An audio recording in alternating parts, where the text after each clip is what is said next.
भाई बहन और हमारे हिंदू भाई बहनों की भी आवाज बन के पूरे देश में ऊपर है। ये पैगाम हमने दिया है इस चुनाव से। क्योंकि क्या करते हैं हम, परसों से 70 साल से जब से आजादी हुई है, हमको आजादी मिली है, चुनाव आते गए,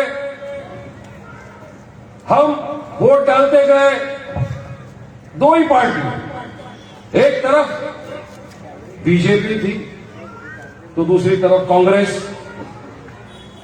हमारे पास कोई ऑप्शन नहीं था, कोई विकल्प नहीं था हमारे पास।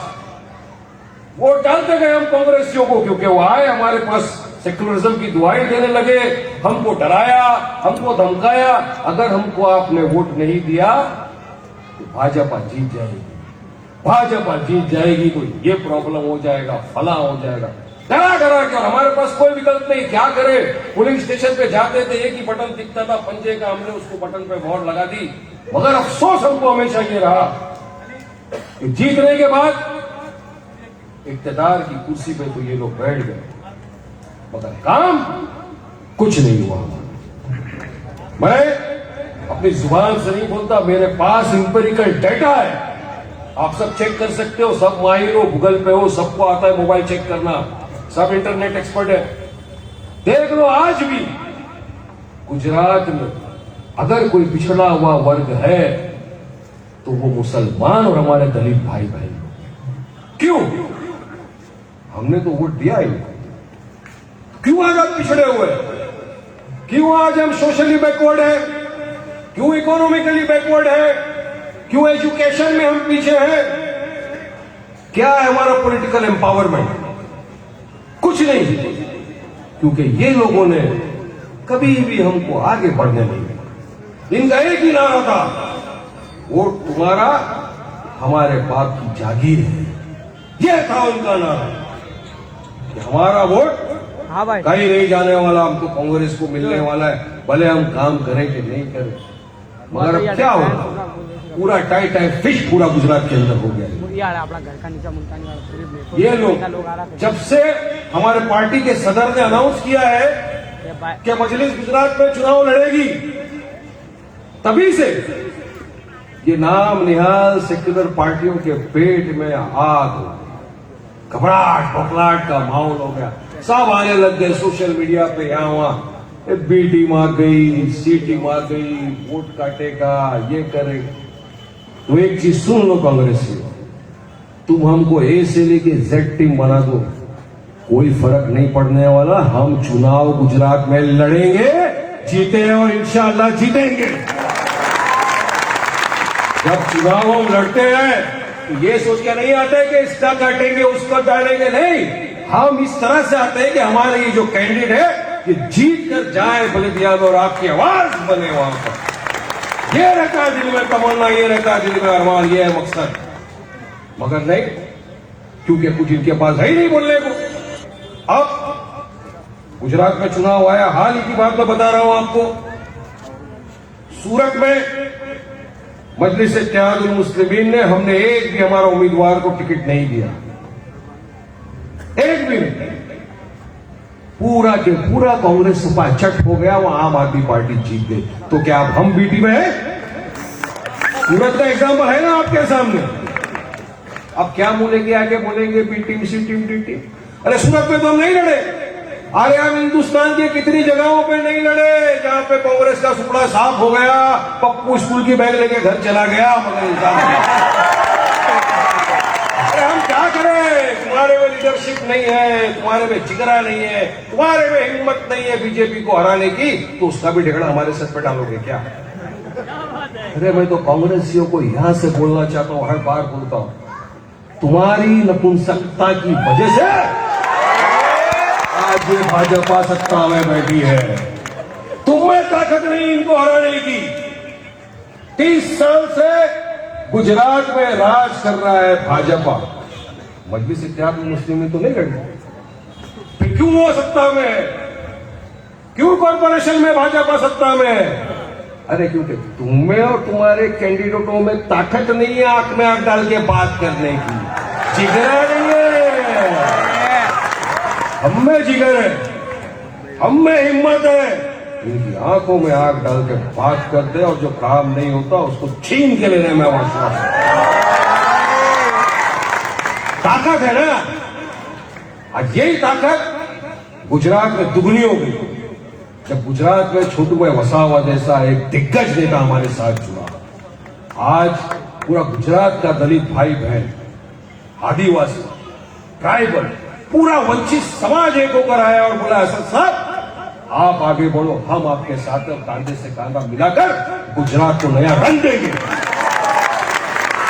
ये आज पूरे गुजरात के अंदर माहौल, जहां जहां भी हम लोग जाते हैं इसी तरह सरों का समंदर दिखने को मिलता है हमको। ये दिल की तड़प है लोगों की कि वाकई में आज कोई ऐसी पार्टी आई है, ऐसी जमात आई है जिसको हम दिल खोल के बोल सकते हैं कि हमारी अपनी जमात है, हमारी अपनी पार्टी है, हमारी हक की लड़ाई लड़ती है, हमारे आने वाले बच्चों का मुस्तकबिल सवार अगर कोई सकता है तो बैरिस्टर असदुद्दीन ओवैसी की पार्टी बदली से त्याग हो सकती। ये है हमारी पार्टी का काम। और काम तो इनने क्या किया होगा आज तक मुझे तो कुछ दिख ही नहीं रहा है भविष्य में।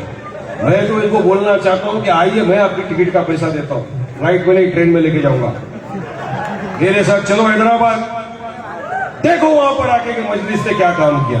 देखो जो मजलिस के कॉर्पोरेटर जीत के आते हैं, असेंबली के अंदर जाते हैं, जो एमएलए बल्दिया में जो कॉर्पोरेटर जाते हैं किस तरह से काम करते हैं, वहां आके देखो और सीखो। अरे अब तो जागो, कब तक नींद में रहेंगे ये कांग्रेसी? अब तो सो गए पूरा, अब तो उठने वाले भी नहीं है। अब पप्पू घटक नहीं उठने वाले, सब आपस ही अनाम है, तू बड़ा मैं छोटा, तू बड़ा मैं बड़ा, सब खत्म। अब एक ही बड़ा असदुद्दीन ओवैसी। उनको समझ में आ गई ये बात, बोलते हैं पीछे पीछे बात करते रात को नाके पे चाय की दुकान पे पान की टपड़ी पे, अरे हमें तो આપણો काम पती गयो, तो मजलिस આવી ગઈ, હવે આપણે શું કરીશું? કોને બેવકૂફ બનાવીશું? હવે ભરૂચની જનતા જાગૃત થઈ ગઈ છે, એ લોકો પાસે હવે એક વિકલ્પ આવી ગયો છે કે હકની વાત કરે છે, સંવિધાનની વાત કરે છે, अरे हमारा आने वाला बच्चाओं मुस्तकबिल संभालने वाली बात करे छे, काम કરવામાં વિશ્વાસ રાખે છે, અરે એની સાથે પબ્લિકની દુઆ અને મોહબ્બત છે। હવે એનો હાથ એ લોકો થામી લેશે, આપણે શું કરીશું? તમે ઘરે જાઓ, આરામ, ફ્રી એડવાઇસ કરો વારીસ પટાણ, ઘરે જઈને આરામ કરો, એટલા વર્ષે તમે હસ્યા અને અમે હવે हमें हंसी तमने याद रखिए, 70 साल तुमने हमारा मजाक बना के रख दिया कांग्रेसियों, अब नहीं, बहुत हो गया। इनका एक ही था, दुनिया में रहना है तो काम किया, प्यारे हाथ जोड़ा उनको सलाम किया, सलाम का जमाना खत्म। अब भरूच की आवाम सलाम उसी को करेगी जो उसका काम करेगा, सलाम उसी को करेंगे जो इनकी हक की लड़ाई लड़ेगा, सलाम उसी को करेंगे जो उनके बच्चों के मुस्तकबिल संवारने की बात करेगा, और सलाम उसी को करेंगे जो दिल में जिगर रख के पार्लियामेंट में 500 एमपी के सामने आंख में आंख डाल के बात करेगा।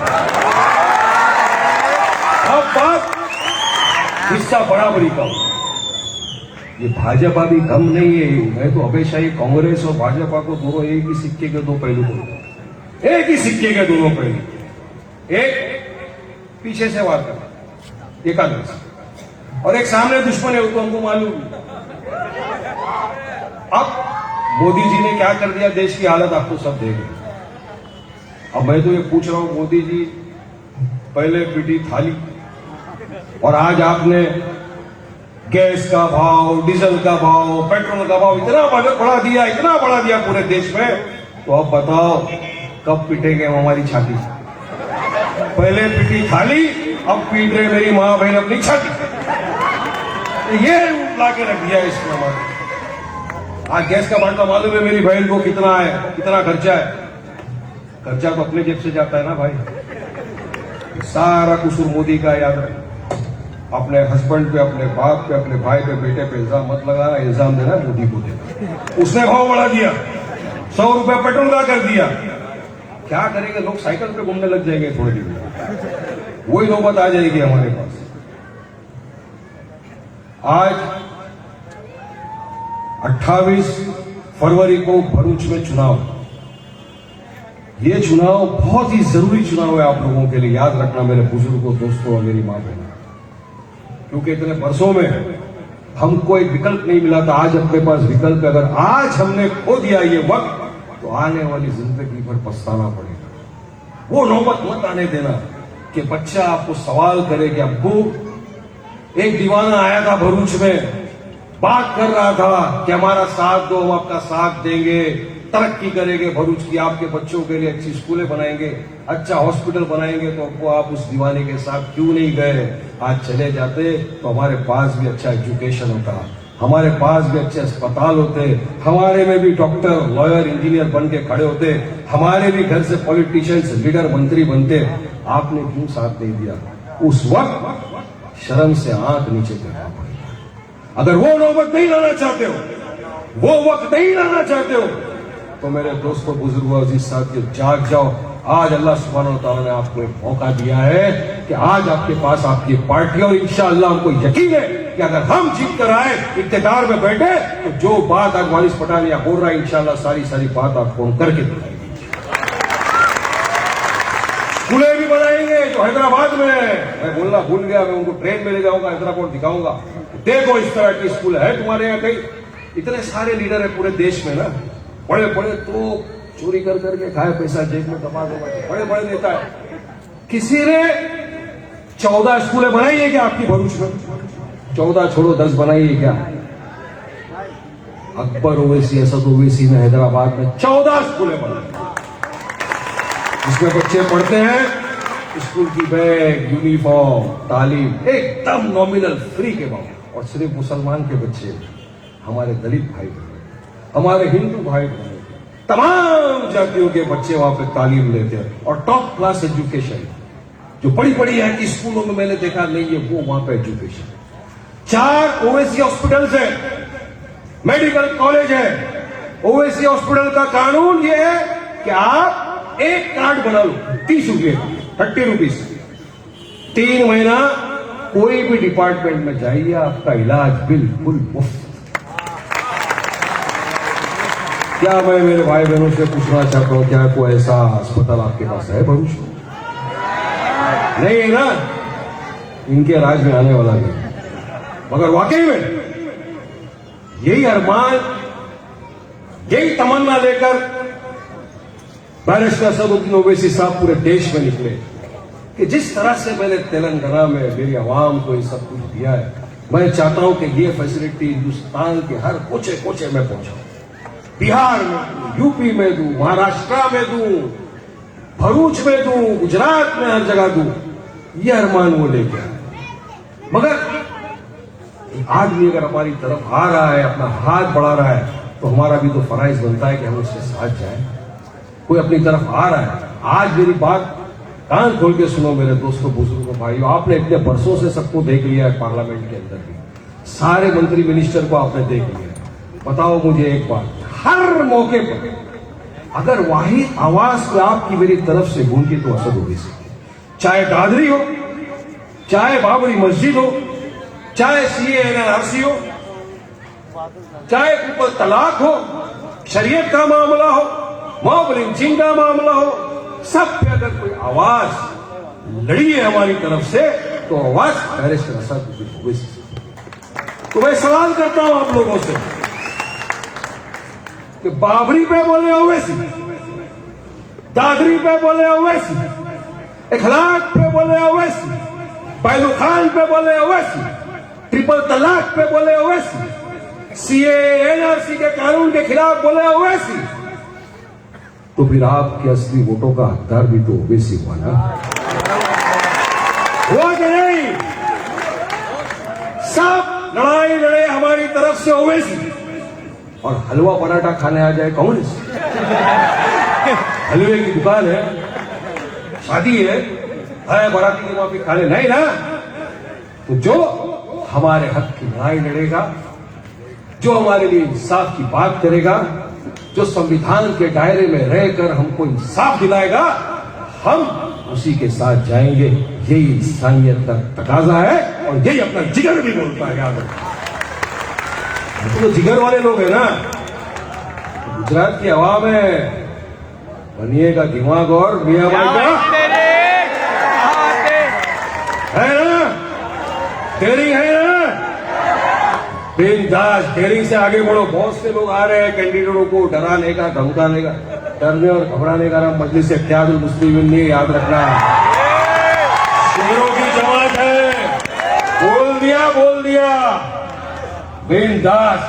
आएंगे आपके पास, दरवाजे पे आपके पास। अभी बहुत सारी टेक्निक चलेंगे, ये भी लेके आएंगे। डरने का नहीं, ना भी नहीं बोलने का, लेने का। अपने खून पसीने की कमाई है, अपना ही खून पसीना सिंचा हुआ है, तिजोरियां भर भर के बैठे हैं। लो बिंदास वहां से, मगर डालो वोट अब इस तरह का इंसाफ। दिमाग, ये लोग क्या अपने को बेवकूफ समझ के रख दिए थे इतने वर्षों से। अब टाइम खत्म हो गया, अब वो वक्त चला गया। अब भरूच का एक एक बच्चा जागरूक हो गया है कि नहीं, आप इंसाफ की बात होगी और मुझे मेरा हक चाहिए देश में। संविधान के दायरे में रहकर जो संविधान ने मुझे अधिकार दिया, मुझे वो अधिकार चाहिए। पुकार रहा है वो, और वो अधिकार अगर आज पूरे हिंदुस्तान में आपको मुझे कोई दिला सकता है, सरकार से लड़के सरकार की आंखों में आके डालकर, तो वो कोई और नहीं, मेरा और आपका कायद बैरिस्टर असदुद्दीन ओवैसी है। याद रखना, मजलिस इत्तेहादुल मुस्लिमीन है वो पार्टी, याद रखना, जो आपके बच्चों को उनका अधिकार दिला सकती है। क्योंकि हम डरते घबरते नहीं है। अरे इनको पूछना पड़ता हाई कमांड को, इनको जवाब देना पड़ता हाई कमांड को। और मजलिस का एक एक कॉर्पोरेटर, एक एक एमएलए, एक एक कार्यकर्ता जवाब देता है तो सिर्फ और सिर्फ अल्लाह सुब्हानहू व तआला। याद रखना, हम उसकी बारगाह में जवाबदेही है, हम वहां जवाब दे